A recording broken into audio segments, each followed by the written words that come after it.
Assalamualaikum warahmatullahi wabarakatuh. Segala puji bagi Allah, Tuhan semesta alam. Salawat serta salam semoga tercurah kepada junjungan kita, Nabi Muhammad SAW. Sahabat beriman, selamat datang kembali. Hari ini, kita akan menelusuri lorong waktu, menuju zaman Mesir kuno, sebuah zaman di mana kekuasaan manusia melampaui batas hingga mengaku sebagai Tuhan. Namun, di tengah kegelapan tirani itu, bersinar satu cahaya iman yang tak mampu dipadamkan oleh panasnya api sekalipun. Ini adalah kisah Masyitoh, wanita penyisir rambut putri Firaun, yang harum jasadnya bahkan tercium oleh Rasulullah saat Isra Miraj. Sebelum kita masuk ke kisah yang menggetarkan hati ini, jangan lupa untuk menekan tombol like, tulis pendapat kalian di kolom komentar, dan pastikan kalian sudah subscribe channel Kisah Islami 1212. Dukungan kalian membantu kami terus menyebarkan syiar Islam. Ribuan tahun yang lalu, Firaun memimpin Mesir dengan tangan besi. Kesombongannya memuncak hingga ia memproklamirkan diri sebagai Tuhan yang harus disembah. Siapapun yang menentang, nyawa adalah bayarannya. Di dalam istana yang megah namun penuh kezaliman itu, hiduplah seorang wanita bernama Masyitoh. Ia bukanlah pejabat, bukan pula bangsawan. Ia hanyalah seorang pelayan.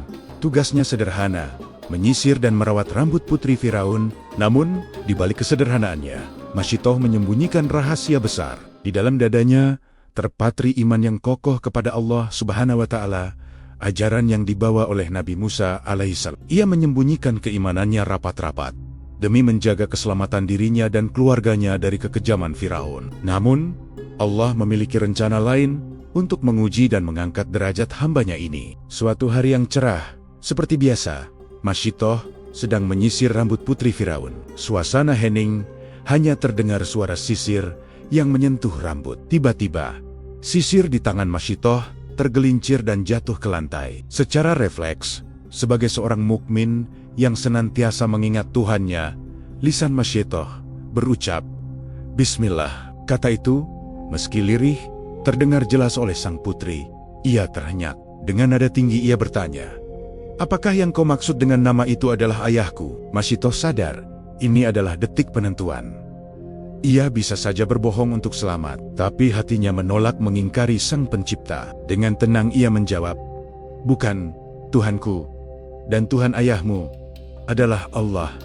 Putri Firaun murka. "Akan aku laporkan kau kepada ayahku?" ancamnya. Masyitoh menjawab singkat, "Silakan." Kabar itu sampai ke telinga Firaun. Murka sang raja tak terbendung. Ia merasa terhina karena ada orang di istananya sendiri yang menyembah selain dirinya. Masyitoh pun dipanggil menghadap. Firaun bertanya dengan suara menggelegar, "Wahai Masyitoh, apakah ada Tuhan bagimu selain aku?" Sahabat Kisah Islami 1212. Bayangkan ketegangan saat itu. Nyawa Masyitoh di ujung tanduk. Namun lihatlah kekuatan iman. Masyitoh menjawab lantang, "Tuhanku dan Tuhanmu adalah Allah." Jawaban itu adalah vonis mati. Firaun memerintahkan pasukannya menyiapkan sebuah wajan raksasa yang terbuat dari tembaga. Di bawahnya dinyalakan api yang sangat besar hingga wajan itu membara. Minyak dan timah panas dididihkan di dalamnya. Panasnya terasa bahkan dari jarak yang jauh. Firaun memberikan pilihan terakhir, "Akui aku sebagai Tuhanmu, atau kau dan anak-anakmu akan dilempar ke dalam wajan itu." Masyitoh memandang wajah Anokenania yang ketakutan, hatinya hancur.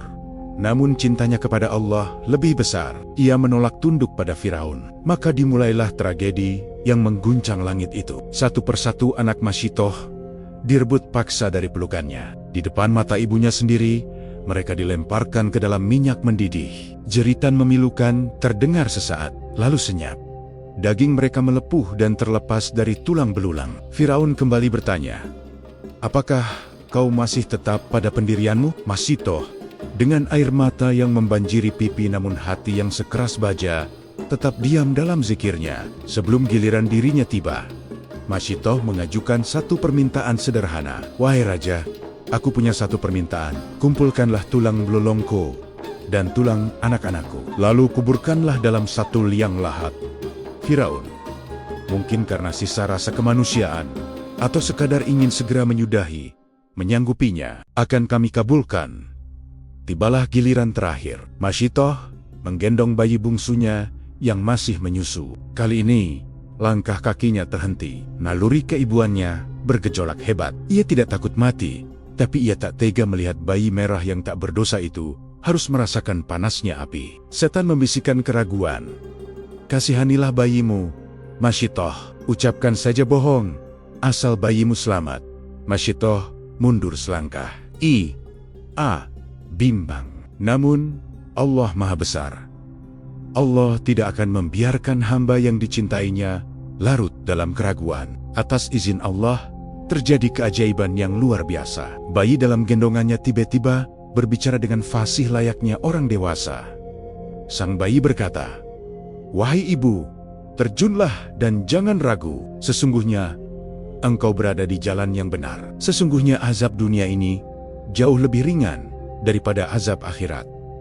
Mendengar itu, sirnalah segala keraguan. Kekuatan Masyitoh kembali penuh. Dengan mendekap erat buah hatinya, ia melompat ke dalam wajan panas itu sambil mengucap asma Allah. Tubuh mereka memang hancur di dunia, tapi jiwa mereka melesat tinggi menuju kemuliaan. Ratusan tahun kemudian, saat Nabi Muhammad SAW melakukan perjalanan Isra Miraj, beliau mencium aroma yang sangat harum. Harum yang belum pernah beliau cium sebelumnya di dunia. Rasulullah bertanya kepada Jibril, "Wahai Jibril, wangi apakah ini? Sungguh harum baunya." Jibril menjawab, "Ini adalah wangi Masyitoh, tukang sisir putri Firaun beserta anak-anaknya. Allah memuliakan mereka, mengabadikan kisah mereka sebagai teladan bagi umat manusia hingga akhir zaman." Sahabat Kisah Islami 1212, dari Masyitoh kita belajar bahwa iman bukanlah sekadar ucapan di bibir, melainkan keyakinan yang menghunjam di dalam hati. Ia mengajarkan kita bahwa penderitaan dunia, seberat apapun itu, hanyalah sementara jika dibandingkan dengan kekalnya surga. Semoga kita dianugerahi keteguhan iman seperti Masyitoh dan keluarganya. Amin. Ya Rabbal Alamin. Terima kasih telah menyimak kisah inspiratif ini. Jika kalian tersentuh dengan kisah ini, silakan like video ini, share ke teman-teman kalian, dan jangan lupa subscribe channel Kisah Islami 1212 agar tidak ketinggalan kisah-kisah penuh hikmah lainnya. Sampai jumpa di video selanjutnya. Wassalamualaikum warahmatullahi wabarakatuh.